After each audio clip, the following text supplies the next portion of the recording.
大家好啊，我係 Tiffany， 今日同大家分享嘅湯水就係紅蘿蔔栗子南瓜湯。先睇睇今日嘅材料嘅份量先啦。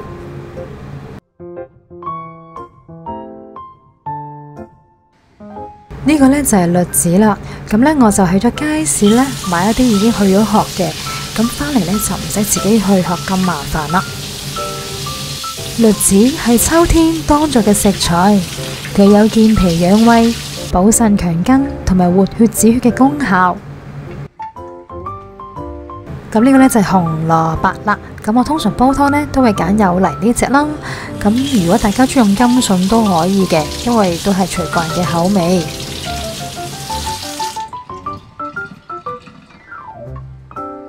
呢個呢就係板栗南瓜啦，因為呢佢味道就好似板栗一樣，所以佢有另一個名叫做栗子南瓜。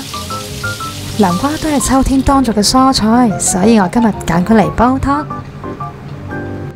呢個呢就係蜜棗啦，咁先洗乾淨，就唔需要浸佢，直接備用就可以啦。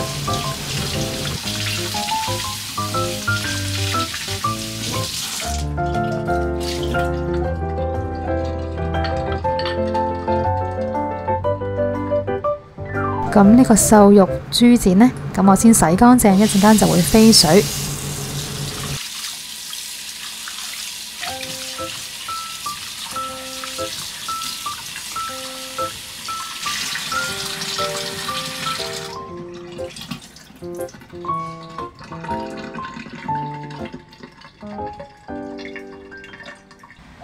咁呢個板栗南瓜呢，我就會連皮一齊去煲湯嘅。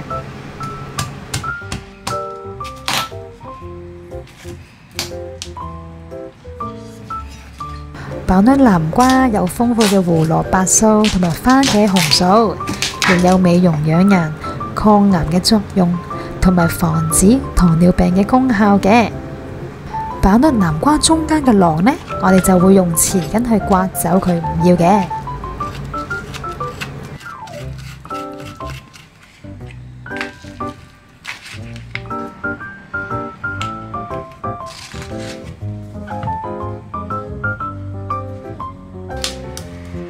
可以切嘅時候，盡量切大嚿少少去煲湯，就會冇咁容易溶晒喺個湯裏面啦。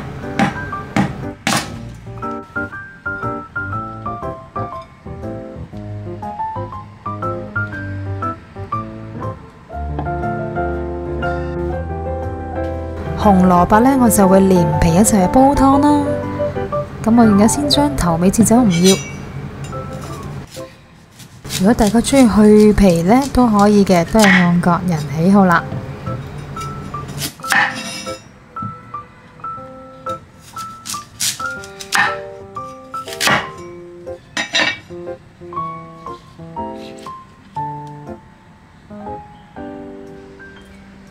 咁瘦肉豬展呢，就凍水落飛水。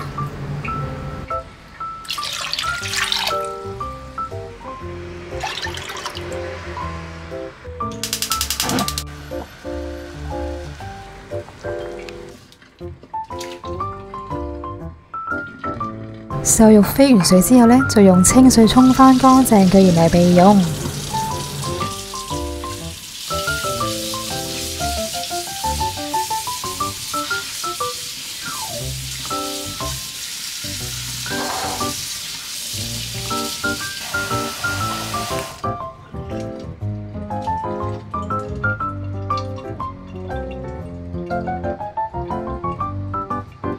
如果所有材料都準備好嘅話，就可以將全部材料放入個湯煲裏面。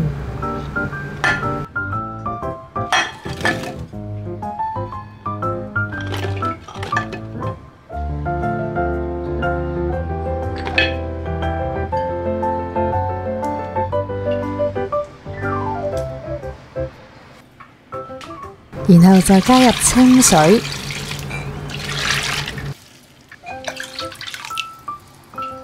最後就冚蓋煲佢2個鐘，煲好前15分鐘，加入鹽就可以啦。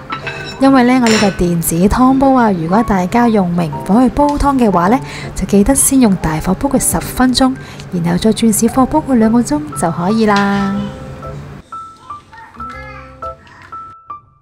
今日同大家分享嘅紅蘿蔔栗子南瓜湯就已經煲好啦。如果大家有興趣想知道每一款材料嘅功效嘅話呢，就可以睇翻呢條片下邊嘅資訊欄，就會睇得翻噶啦。如果大家中意我哋呢條片，就記得俾個 like 同埋訂閱我哋嘅 channel 啦。咁下次再同大家再見，拜拜。